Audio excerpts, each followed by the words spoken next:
Hi, this is Craig Lane with Health Alchemy, next in a series of video blogs. This one is about stalking your own experience. And so I sit here with my shirt off, and you see an image of a man with the shirt off, and I see and feel a body sitting on a couch in a new home, light coming in through the window, smelling the fresh air of newness, seeing chaotic objects everywhere, seeing myself on the screen and not feeling like I look pretty enough and that I look tired and that all the judgments that come in from that. And I can hear the sound of the refrigerator and the odd sound, very faint background sound of a bird and the creaks of the house. And I can feel my sitting bones on the couch and my elbows on my legs, and I can taste the tea still in my mouth that I just drank, and I can feel the uplift of the tea and the little burps that come. So, men in the days of yore or of the past, men used to hunt, and we talk about stalking, and I think that's one of the things that goes into the shadow of the modern day man is he has to prove his manhood on a daily basis in some way, shape, or form, and he has to hunt and stalk things. And so some men end up proving their manhood through how much they can drink, or how much they can show up other men, or race other guys in traffic, or show their peacock feathers. Like, I could easily walk around like this and say, oh, what a stud I am, like I got my beautiful shoulders and chest, and as my girlfriend says, my beautiful body, but it doesn't mean jack. When push comes to shove and I'm on my deathbed someday, I want to know that I know myself, and that I've given, I'm sort of, as George Bernard Shaw once said, I want to die used up. I don't know if that's necessarily my goal, to die used up and shriveled, but I wouldn't mind dying knowing that I gave my best. And part of that is just being able to know oneself, being able to know myself. And so I'm going to give a story about what happened to me recently that caused a lot of shame in my life. And that was, I was preparing for to be on staff for the Mankind Project, the Northern California September staffing at Camp Krem here.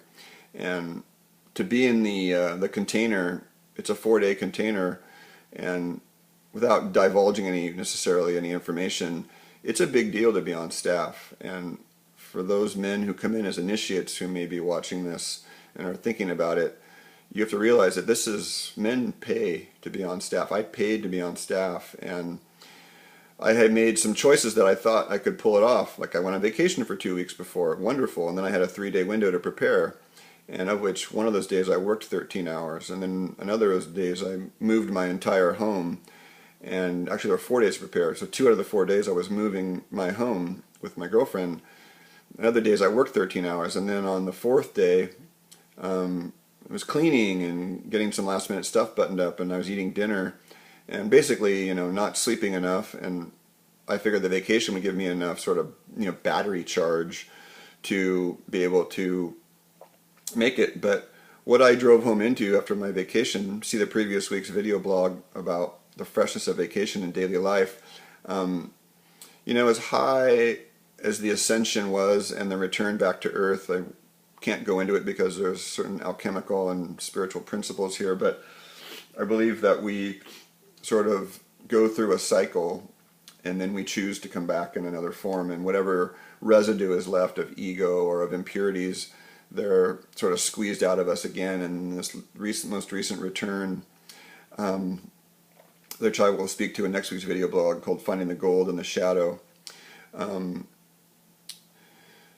in my sense of this time around, as I came home from vacation, I came home to basically a severely stressed garden, and my plants are sort of like my babies in a sense. Plants have consciousness, and I thought I had made the right choices all the way along. And as it turned out, I made some poor decisions regarding a woman I'm teaching, how I was acting with her. I made some poor choices in my garden about not having contingency plans if there was a lot of heat. Didn't train the people watering my plants as to what my plants actually needed, because they're living beings and they have certain individual needs. So I took that for granted, and then not preparing myself. So Wednesday night, I'm saying this because of the amount of internal stress. Like, if you watched me on the surface, I seemed to be doing pretty well. And I had a clinician friend here who's a very, very dear friend of mine, and my girlfriend and I were eating dinner, and right in the middle of dinner, I was thinking, we were talking about some fun things, and we're eating raw buffalo adrenals, which was an unprecedented thing for me, because we're talking about making a real paleo bar, like a real paleo bar with actual, pemmican style, and talking about that and eating our raw adrenals, and having, believe it or not, goat chorizo, which is the most delicious discovery of our vacation, I think, and eggs, and it was a rich dinner. And so about 3/4 the way through dinner, suddenly, this is part of the stalking of one's experience. So I really want to make that clear that, this is not Craig Lane whining. This is a teaching point about, really feeling the connection of the people I'm with, my friend and my girlfriend. And then suddenly it felt like a hand reached into my stomach, and it was like being stabbed with a knife and having a hand around all the food in my stomach, right below, right above my navel, in my solar plexus area. And kind of sat with it for a minute.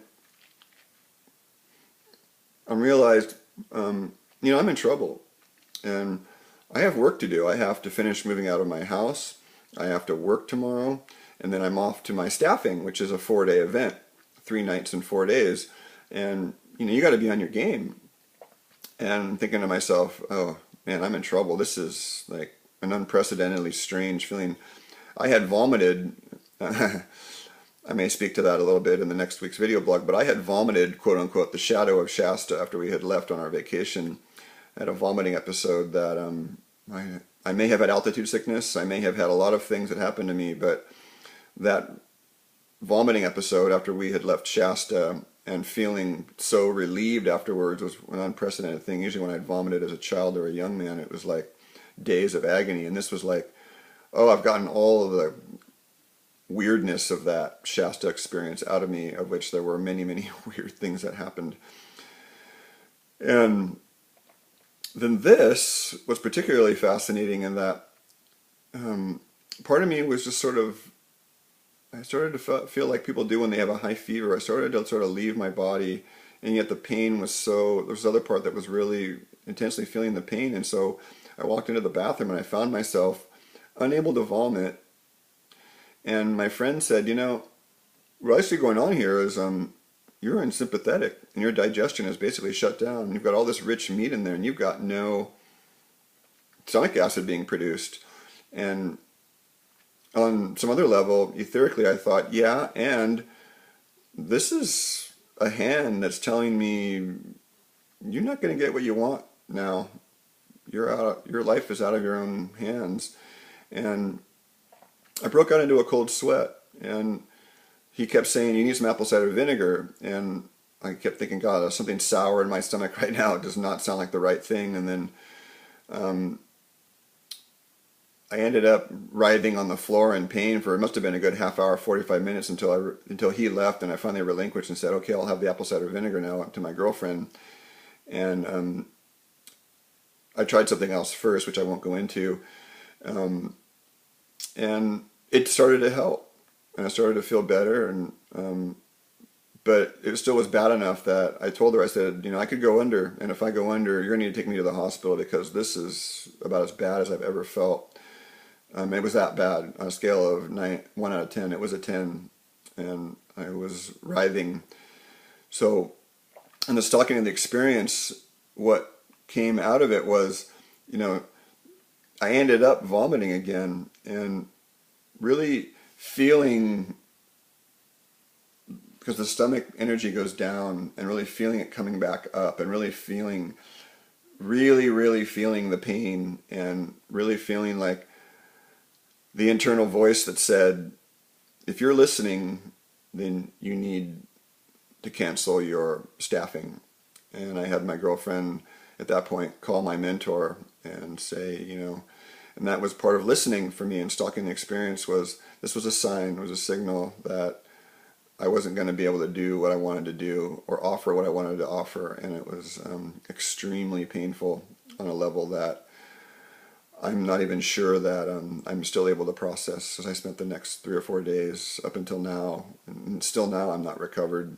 And I underestimated how much moving takes out of us, and there are 3 main stressors that I target the people in my practice. They're on my intake form. One is, have you moved in the last year? Have you had a death to someone close to you?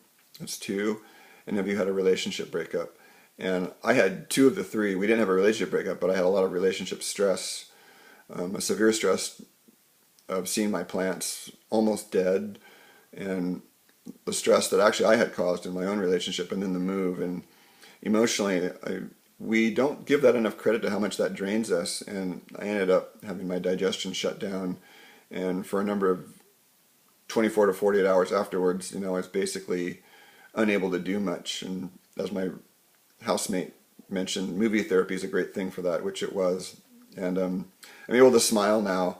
And so the takeaway here to end this video blog about stalking our own experience is, I mentioned in last week about paying attention. And some of this thing about paying attention I think is really valuable, because it's about being real with ourselves in the modern age. And many of us aren't paying attention. I've been getting emails from some dear friends of how the world's looking moving forward, and the mass powers keeping this delusion around us. I'm reading The Myths of Avalon, and there's a lot of symbology in the Arthurian legend or myth. I don't know if it was true, and I don't know if there's a lot of things I don't know are true. Some of which, the major world's religion, like Christianity, do we even know Jesus Christ existed? We don't know. I wasn't there, but I'm willing to believe anything if I see it with my own 2 eyes and feel it. But I'm not going to take anything on faith. And so part of stalking our own experience is really being true to what I've learned with the Mankind Project is, what are the facts here? And the facts, as I sat in my own body, were that I was not going to get what I wanted, and I was going to have to lay in bed and face the humility of I was not going to able to continue the trajectory of what I wanted in terms of my leadership and what I was being placed in the staffing. And it was a bit of mourning, but I'll be spending the rest of this year stalking this experience of integration and what's happened to me in the last 18 months. And I think that the takeaway here is when we hear the word, when you hear me say the word stalk, it's really more about, are you present with what's happening, and are you asking yourself what it is that's actually happening under the veil of what is on the surface? Because the lesson I learned, and if I wouldn't have listened, who knows what would have happened to me, maybe in the middle of a really important process at the weekend, was that, I collapsed, and that many people I see in my practice, they're not listening, and then they end up in my office because they haven't listened, and they need me to reflect back to them what they already knew inside. And mine was, you're not staffing. You're going to be laying in bed, and you're going to integrate this move into your life. And yeah, it sucks, but it's kind of like the great Divine Mother kind of pats you on the head and says, I love you, but you're going this direction and not the other. And so when I say stalking your own experience, it's just really about that freshness I mentioned in the last video blog, this freshness, this listening, and remember to pay attention to the details. I use my 5 senses, and I keep myself healthy and try and be a model of how to live in this world, because we're going to be challenged moving forward as these powers running the world begin to disintegrate We can see it all around us. It's happening. And if you're paying attention, you're looking in the alternative media, you can see it. The signs are all around us. Pay attention, because there's a bright new world coming, and it's going to be wonderful. It already is. Greg Lane, Health Alchemy, signing out, stalking your own experience.